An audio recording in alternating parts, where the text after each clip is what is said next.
اس میں ایک فرا تھی تقریر سے متعلق، درمیان میں پروگرام کی جو نظامت کر رہے قاری قربان صاحب، انہوں نے بیان بھی فرمایا کہ جو طلباء جو بچے تقریر کر رہے ہیں یہ صرف وہ طلباء ہیں جو درجات حفظ ہی سے متعلق ہیں، وہ بچے نہیں ہیں جو درجات عربی فارسی وغیرہ میں تعلیم حاصل کرتے ہیں۔ تو یقینی بات ہے کہ بہت سارے الفاظ ایسے ہو سکتے ہیں کہ جو شاید ان کی طرف بچوں نے توجہ نہ دی ہو۔ مسئلہ یہ ہوتا ہے عام طور سے پروگرام میں کہ عوام کے مجمع میں بات بیان نہیں کی جاتی، لیکن اس کے علاوہ پھر موقع بھی میسر نہیں آتا کہ وہ بات بیان کی جائے، اور پھر وہ ہو ہی نہیں پاتا، ہمیشہ کے لیے چھوٹ جاتا ہے۔ تو میں اسٹیج پر بیٹھے ہوئے حضرات اکابر تشریف فرما ہیں، ان سے انتہائی ادب کے ساتھ، اور میرے سامنے بھی مدارس کے ذمہ داران حضرات اساتذہ کرام موجود ہیں، ان سب سے انتہائی ادب کے ساتھ معذرت کے ساتھ عرض کر رہا ہوں۔ ایک دو بات جو میں نے لکھی ہے، ایک فرا جو تھی تقریر سے متعلق، اس میں ایک لفظ تھا، جیسے لفظ آتا ہے سطوت، تو بچے کی زبان سے شاید وہ سطوت نکل گیا، تو یہ قابل توجہ ہے، تو یہ سطوت پڑھا جائے۔ اسی طریقے سے بچے نے مسخر کو مسخر پڑھ دیا۔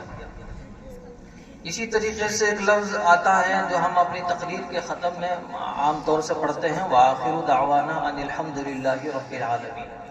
اب بہت جگہوں میں اب یہ لفظ سننے میں آنے لگا، دال پر تشدید کے ساتھ پڑھتے ہیں، الف لام کے ساتھ، وآخر دعوانا۔ یہ بھی قابل اصلاح ہے، میں نے کہیں اس کے عربی ادیب لوگوں سے معلوم کیا، مظاہر العلوم نے، انہوں نے کہا کہ نہیں، دعوانا ہی درست تلفظ ہے۔ ایک لفظ آتا ہے منازل، منزل کی جمع، بچے سے شاید منازل کہا گیا۔ اسی طریقے سے لفظ آیا مسلمہ حقیقت، بچے نے اس کو مسلم پڑھ دیا۔ اسی طریقے سے لفظ آیا عصیان، گناہ کے معنی میں، نافرمانی کے معنی میں، تو یہ بھی قابل اصلاح ہے، عصیاں بچے نے پڑھ دیا۔ ایک لفظ آیا تھا متہم، شاید بچے نے اس کو محتم پڑھا، تو یہ بھی قابل اصلاح ہے۔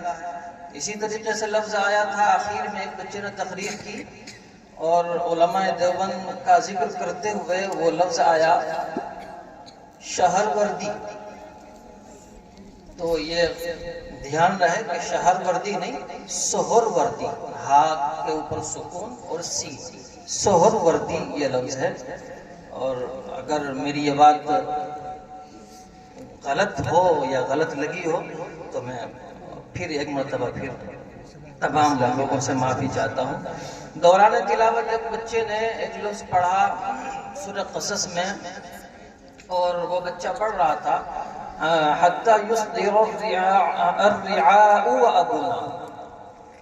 نمبر ایک بات یہاں یہ وضاحت ہونی چاہیے، وضاحت ضروری ہے کہ یہاں قرآن کریم میں جو سکتے ہیں، ان سکتوں کی دو قسمیں ہیں، سکتات واجبہ اور سکتات جائزہ۔ تو سکتات واجبہ میں یہ سکتہ نہیں آتا، نمبر ایک تو یہاں سکتہ کرنے کی ضرورت نہیں ہے، اور اگر یہاں سکتہ کر ہی دیا تو پھر اس کے صحیح طرز کے ساتھ، صحیح تلفظ کے ساتھ سکتہ ہونا چاہیے۔ سکتے کی حالت میں الرعاء کا حمزہ ساکن پڑھا جائے گا، الرعاء وابونا، ایسے سکتہ کیا جائے گا، الرعاء وابونا، ایسے سکتہ نہیں کیا جائے گا۔ سمجھ گئے بچوں؟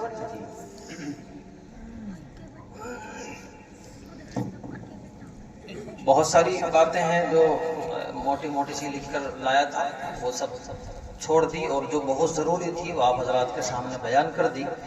اسی طریقے سے الحمدللہ آج کا یہ پروگرام منعقد کرنے والے اس مدرسے کے ذمہ دار، یہاں کے اساتذہ کرام، طلبہ اعزام، سب کو آخر میں ایک مرتبہ بہت ہی زیادہ خوشی کے ساتھ مبارکباد دل سے پیش کرتا ہوں، اور اتنا اچھا پروگرام الحمدللہ یہاں ہوا، بہت ہی خوشی محسوس ہو رہی ہے۔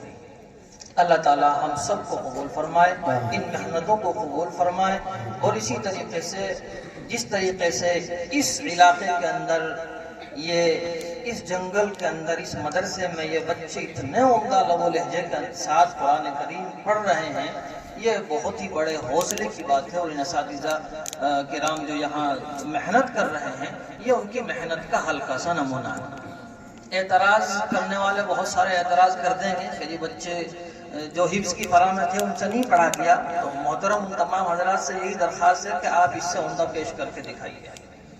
اگر آپ اس سے عمدہ، اس سے اچھا پیش کر کے دکھاتے ہیں تو پھر یقینی بات ہے کہا جا سکتا ہے کہ ہاں آپ ان سے 20 رہے اور یہ 19 رہا، اور اگر آپ ان کے مقابلے میں نہیں پیش کر سکتے تو پھر یہی 20 ہے۔